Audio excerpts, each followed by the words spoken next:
America के नवनिर्वाचित राष्ट्रपति डोनाल्ड ट्रंप ने हमास को चेतावनी दी है कि अगर उनके शपथ ग्रहण से पहले बंधकों को रिहा नहीं किया गया तो वह मिडिल ईस्ट में नर्क के दरवाजे खोल देंगे। दरअसल हमास ने 7 अक्टूबर 2023 को 100 से ज्यादा लोगों को बंधक बना लिया था, जिसमें अमेरिकी नागरिक भी शामिल थे।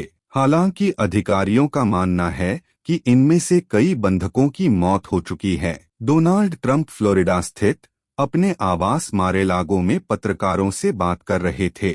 वह 20 जनवरी को अमेरिका के 47वें राष्ट्रपति के रूप में शपथ लेंगे। इस दौरान अमेरिकी नागरिकों की रिहाई के लिए हमास के साथ चल रही बातचीत के सवाल पर उन्होंने यह बात कही। मिडिल ईस्ट में उनके विशेष दूत चार्ल्स विटकॉफ हाल ही में वहां से लौटे हैं। उन्होंने पत्रकारों से कहा कि बातचीत अंतिम चरण में है। उन्होंने कहा कि यह अपने अंतिम कगार पर है। मैं चर्चा नहीं करना चाहता कि इसमें देरी क्यों हुई। निगेटिविटी में जाने का कोई मतलब नहीं है। डोनाल्ड ट्रंप ने कहा कि कहर टूट पड़ेगा अगर बंधकों को रिहा नहीं किया गया। मैं समझौते के बीच में नहीं आना चाहता, लेकिन अगर मेरे शपथ ग्रहण से पहले वह नहीं लौटे तो मिडिल ईस्ट में नर्क के दरवाजे खुल जाएंगे। आपको बता दें कि हमास और इजरायल के बीच कतर में बातचीत हो रही है। हमास ने गाजा में बंधक बनाए गए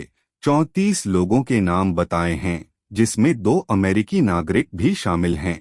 हमास सीज फायर के बदले में बंधकों को रिहा करने के लिए तैयार है। डोनाल्ड ट्रंप ने एक सवाल के जवाब में हमास को 20 जनवरी से पहले बंधकों को रिहा करने की चेतावनी दी है। उन्होंने कहा, यह हमास के लिए सही नहीं होगा, यह किसी के लिए भी सही नहीं होगा। कहर टूटेगा। मैं कुछ और कहना नहीं चाहता। बाइडेन प्रशासन 1 साल से भी अधिक समय से गाजा में युद्ध विराम की असफल कोशिश कर रहा है। 7 अक्टूबर के हमले के कुछ सप्ताह बाद पहले युद्ध विराम में दर्जनों बंधकों को रिहा किया गया, लेकिन बाद में लड़ाई को रोकने और अन्य बंधकों की रिहाई सुनिश्चित करने के लिए कुछ नहीं किया गया।